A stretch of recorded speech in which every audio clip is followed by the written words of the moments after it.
பயிற்சி பற்றிய விவரங்கள் இந்தியா முழுமைக்கும் கொண்டு போய் சேர்க்கப்பட வேண்டும் என்கின்ற வகையில் பொது சுகாதாரத்துறையின் மூலம் ட்ரைனிங் மேனுவல் ஒன்றும் ஆய்வக இதழ் ஒன்றும் தயாரிக்கப்பட்டு அதுவும் இன்றைக்கு வெளியிடப்பட்டிருக்கிறது.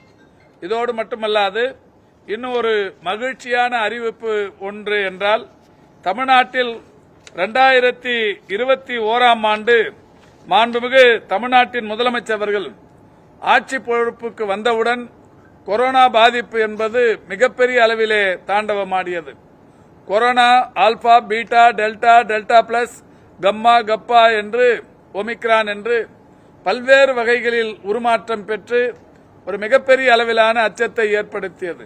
இந்த கொரோனாவின் உருமாற்றங்கள் குறித்தும் அதனுடைய வீரியம், தாக்கம் போன்றவைகள் குறித்தும் ஆய்வு செய்ய வேண்டும் என்றால் ஒவ்வொரு முறையும் அந்த மாதிரிகளை நாம் பெங்களூருக்கும், ஹைதராபாத்துக்கும், புனேவுக்கும் அனுப்பி கொண்டிருந்தோம். மாண்புமிகு தமிழ்நாட்டின் முதலமைச்சருடைய வழிகாட்டுதலோடு இந்தியாவிலேயே முதன்முறையாக ஒரு மாநில அரசே மரபணு பகுப்பாய்வு கூடம் ஒன்று நிறுவுவது என்று முடிவெடுக்கப்பட்டு ரூபாய் 4 கோடி செலவில் அந்த ஆய்வகம் அமைக்கப்பட்டது. முதன்முறையாக இந்தியாவில் அமைக்கப்பட்ட அந்த ஆய்வக கூடம் 14/9/2021 அன்று மாண்புமிகு தமிழ்நாட்டின் முதலமைச்சர் அவர்களின் மூலம் திறந்து வைக்கப்பட்டது. அப்படி திறந்து வைக்கப்பட்ட அந்த மரபணு பகுப்பாய்வு கூடம் இன்றைக்கு அடுத்த கட்ட நகர்வுக்கு சென்று கொண்டிருக்கிறது. அதாவது கொரோனா காலத்தில் திறந்து வைக்கப்பட்ட அந்த பகுப்பாய்வு கூடம் தற்போது அந்த கொரோனா பாதிப்புகள் என்பது இல்லாத நிலை நீடித்து வருகிறது. குறிப்பாக 2023 மே திங்கள் 5ஆம் தேதி WHO-வின் இயக்குனர் டாக்டர் டெட்ரோஸ் அவர்கள் கொரோனா குறித்த அந்த எமர்ஜென்சியை திரும்ப பெற்றுக் கொண்டார்கள். அவசர பிரகடனத்தை திரும்ப பெற்றுக் கொண்டிருக்கிறார்கள். இந்த நிலையில் அந்த மரபணு பகுப்பாய்வு கூடத்தை அடுத்த கட்டத்திற்கு கொண்டு செல்லுகிற வகையில் பொது சுகாதாரத்துறையின் சிறப்புக்குரிய இந்த அறிவியலாளர்கள் அதை டெங்கு அது குறித்த ஆய்வகத்திற்கு பயன்படுத்த இன்றைக்கு முடிவெடுத்து அந்த வகையில் இதற்கு தேவையான வேதிப்பொருட்களை அமெரிக்காவிலிருந்து இறக்குமதி செய்திருக்கிறார்கள். அமெரிக்காவிலிருந்து இறக்குமதி செய்யப்பட்டிருக்கிற இந்த வேதிப்பொருட்களின் மூலம் இந்த மரபணு பகுப்பாய்வு கூடத்தில் டெங்கு அது பற்றிய ஆய்வுகள், குறிப்பாக அதனுடைய வீரியம் குறித்த ஆய்வுகள் இப்பொழுது மேற்கொள்ளப்படவிருக்கிறது. இன்னும் 2-3 நாட்களில் இந்த ஆய்வுகள் இந்த வளாகத்தில் தொடங்கப்படவிருக்கிறது. காரணம், டெங்கு பாதிப்புகள் குறித்து உடனடியாக அறிந்து கொள்வதற்கு ஏராளமான ஆய்வகங்கள் தனியார் மற்றும் அரசு நிர்வாகங்களில் இருந்தாலும் அதனுடைய வீரியம் குறித்த மரபணு ஆய்வு இதுவரை இந்தியாவில் எந்த அரசு மருத்துவமனையிலும் இல்லை, ஒன்றிய அரசு மருத்துவ நிர்வாகங்களிலும் இல்லை, தனியார் மருத்துவமனைகளிலும் இல்லை. அதை முதன்முறையாக இன்றைக்கு தமிழ்நாட்டில் மாண்புமிகு தமிழ்நாட்டின் முதலமைச்சருடைய வழிகாட்டுதலோடு டெங்குவின் வீரியம் குறித்த அந்த மரபணு பகுப்பாய்வை செய்வதற்கு இன்றைக்கு அதற்கான நடவடிக்கைகள் எடுக்கப்பட்டிருக்கிறது. அந்த நடவடிக்கைகள் இன்னமும் 2-3 நாட்களில் தொடரப்படவிருக்கிறது. 2012இல் டெங்கு பாதிப்பால் ஒரு 66 பேர் இறந்திருக்கிறார்கள். 2017இல் 65 பேர் இறந்திருக்கிறார்கள். கடந்த ஆண்டு உலகம் முழுவதும் 80 நாடுகளில் டெங்கு வீரியமிக்க டெங்குவாக பரவி பெரிய அளவில் 80 நாடுகளில் அச்சுறுத்தி சென்றிருக்கிறது. இப்படி ஒவ்வொரு 5 ஆண்டுக்கு ஒரு முறையும் வீரியமிக்க டெங்கு உருவாகி கொண்டிருக்கிற காரணத்தினால் இந்த டெங்கு குறித்த ஆராய்ச்சிகள் செய்யப்பட வேண்டியது என்பது அவசியமான ஒன்று.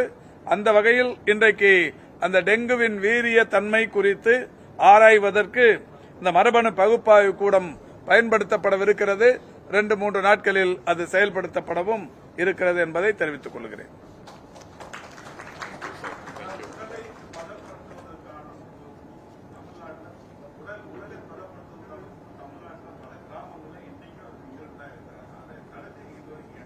எதுங்க எது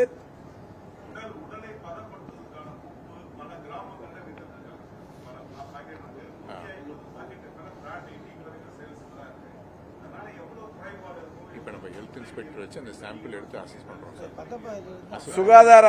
சுகாதார ஆய்வாளர்கள் எல்லா வகையான உப்பையும் உடலை பதப்படுத்துவதற்கான உப்பாக இருந்தாலும் சரி, உணவில் பயன்படுத்திக் கொள்வதற்கான உப்பாக இருந்தாலும் சரி, தமிழக அரசின் சார்பில் வெளியிடப்படுகிற உப்பு அதில் போதுமான அளவுக்கு அயோடின் கலப்பு இருப்பது என்பது தொடர்ந்து இதுபோன்ற ஆராய்ச்சி அமைப்புகளின் சார்பில் உறுதிப்படுத்தப்படுகிறது. தனியார் அமைப்புகளின் சார்பில் விற்பனையாகி வருகிற விநியோகிக்கப்பட்டு வருகிற அந்த உப்பு குறித்தான அந்த ஆராய்ச்சிகளை சுகாதார அலுவலர்கள் தொடர்ந்து செய்து வருகிறார்கள். அந்த வகையில் ஏதாவது குறைபாடுகள் எங்கேயாவது கண்டறிந்து தெரிவிக்கப்பட்டால் நிச்சயம் அந்த கிராமங்களில் இருக்கிற அந்த பகுதிகளில் இருக்கிற சுகாதார ஆய்வாளர்களின் மூலம் நடவடிக்கை எடுக்கப்படும். எங்க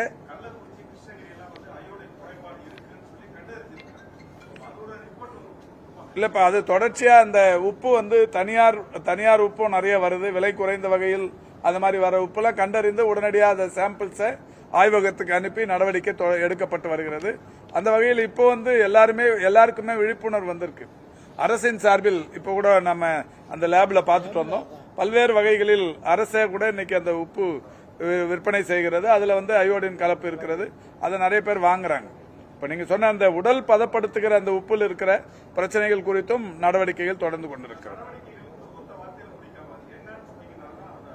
இல்ல இப்ப அதுக்கு சீல் வைப்பாங்க. இப்போ சாதாரணமா இந்த பான் பராக்கு குட்கா வித்தாவே முதல்ல வந்து அபராதம்ன்றோம், அப்புறம் வந்து கடை மூடுறோம். கடை மூடி ஒரு முறை தவறு பண்ணா 15 நாள்ல அபராதத்தையும் வாங்கிக்கணும், ஒரு 15 நாள் கழிச்சு திறந்து விடுறோம். 2வது முறை 3வது முறைன்னா பர்மனண்டா மூடுறோம். அந்த வகையில் ஆயிரக்கணக்கான கடைகள் மூடி வச்சிருக்கிறோம்.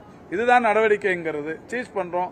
நேற்று திருச்சியில இந்த ஒரு சைனால இருந்து வாங்கின அந்த நூடுல்ஸ் புல்டாக், அந்த நூடுல்ஸ் விற்கிறது ஆன்லைன்ல வாங்கி ஒரு குழந்தை இறந்துருச்சு.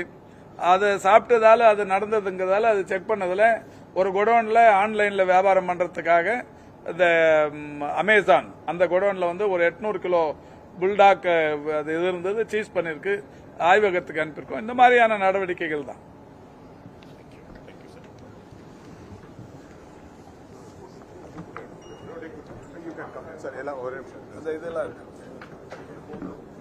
அப்படியே வரிசையா